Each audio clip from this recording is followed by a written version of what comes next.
Welcome to This Week in Warframe, a series where I keep you updated on the past week of Warframe, from announcements made by DE that don't necessarily warrant their own videos to community fan art, post, and update. So without further ado, let's go over these announcements and news from the 29th of July to the 4th of August. First off, we had Devstream 114 on Friday, and as promised, we have information on Melee 3.0. Now before I begin going over Melee 3.0, it is about 50% completed, so what we're seeing is only in that phase of development, according to the devs in the stream.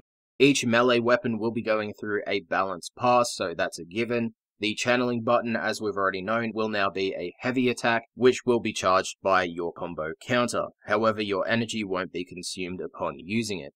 Also, stances will be simplified. That's what we're seeing on screen now with the Tempo Real stance, and that's going to be across the board. So each melee stance will be going off of the same system, where your melee attacks will be determined based on your stance. So standing still will have its own attacks, moving forward will have its own attacks, and then starting from a block will also have their own attacks, of course with the heavy attacks tied in whenever you use them.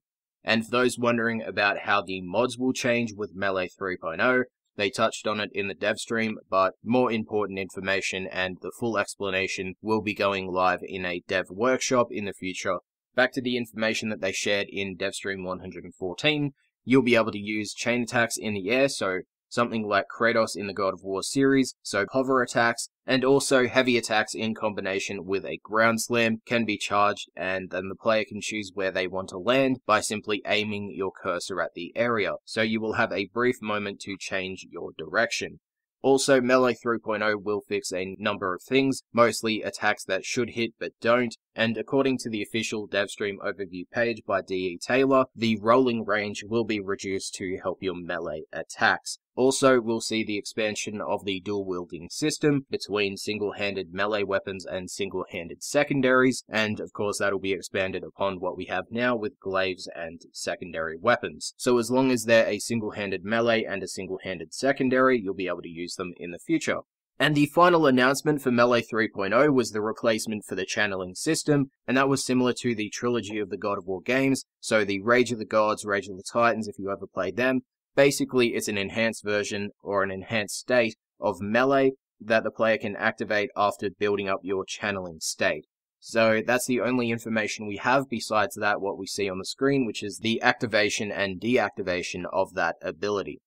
Now we're going to go over some of the changes that will be coming to Warframes. So they announced that changes will be coming to Vauban. However, the only one that they showed off was the implementation of a charge-up feature for the Tesla ability. So charging it up and using it at full ball will have an increase to your damage and proc chance. Don't know why the fuck they went with that, but that's whatever.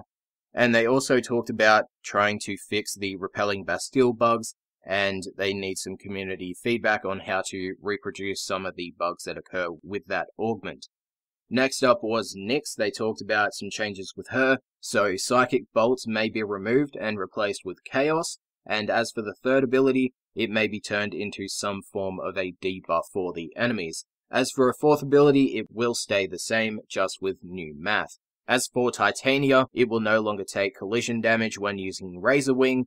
And finally, there was Revenant information, where the third ability, the Leech Wave, will be faster and can be cancelled by the player at any time. But any enemy that you pass through, you'll regen health and shields, with extra health and shields being gained by phasing through converted enemies.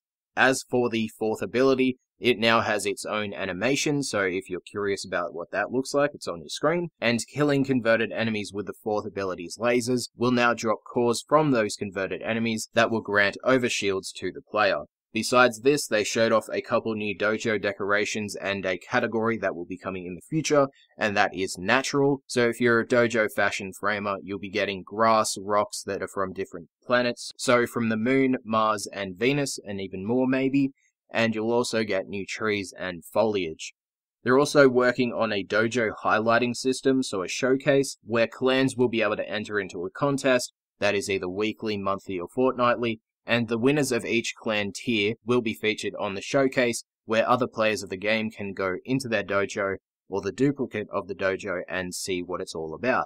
They also showed off 2 tile sets for the Corpus Gas City Remaster while touching on why it is like it is.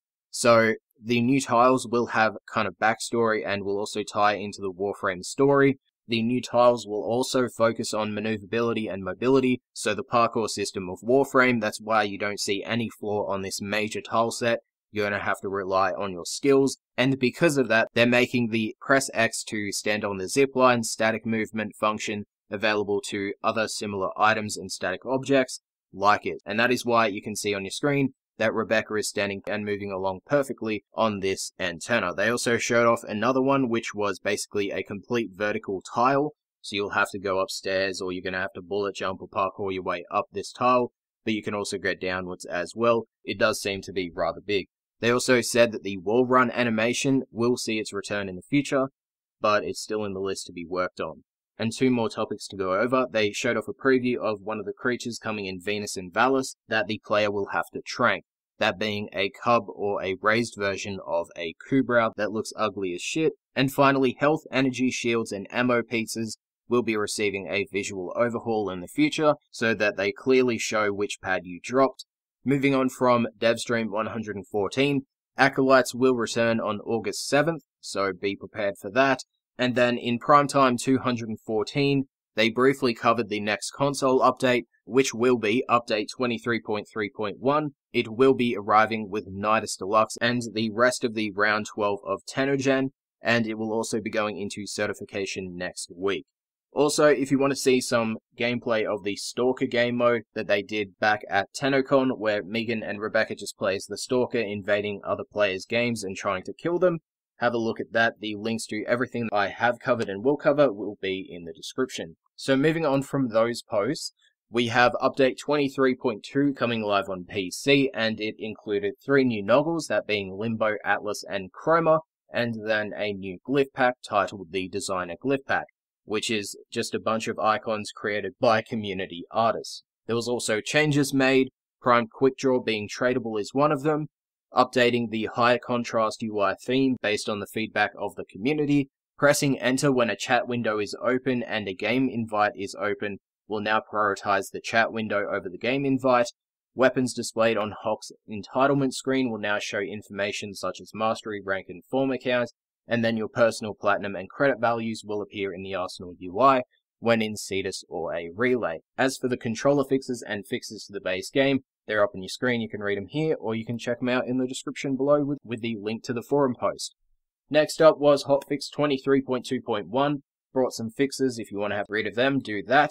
There was also the announcement during Devstream 114 that the Twitch Drops campaign will be returning on August 7th, where players will be able to get the Sacrifice Twitch Drops. This includes all platforms, so if you didn't get them the first time, make sure you do it now. Basically, make sure your Warframe and Twitch accounts are linked together. Just by doing that, you'll be getting the Broca Prominent Sign Dana. And then on August 7th to 9th, if you watch 1 hour of any Warframe stream, you will get the Starchild Diadem. And then watching 1 hour of any Warframe stream between August 10th to 12th will get you the Teshin statue. And finally, watching any Warframe partner stream for 1 hour between August 13th and 15th will get you the Cherry Tree Glyph. Next up was the announcement that there will be no Halloween round of Tennogen this year, so for those who were keen about that, nah. And finally, if you're going to Gamescom, TennoVIP will be a little event that will be going on August 23rd at 8 PM Eastern Time to 12 AM. So if you're going to Gamescom, make sure to have a read of that and see if you can go. And that was all the information from DE themselves. So moving on to community highlights and fan art. First off, we have Rhino Deluxe by Sillfix, as well as a Mag Deluxe artwork as well. A John Wick Prodman fan art by BrianDeragon, giving us a little backstory on why John Prodman is so overpowered. And then we have images from Jarranna, that being Lotus, Frost, Ash Prime, Excalibur Umbra, and Titania.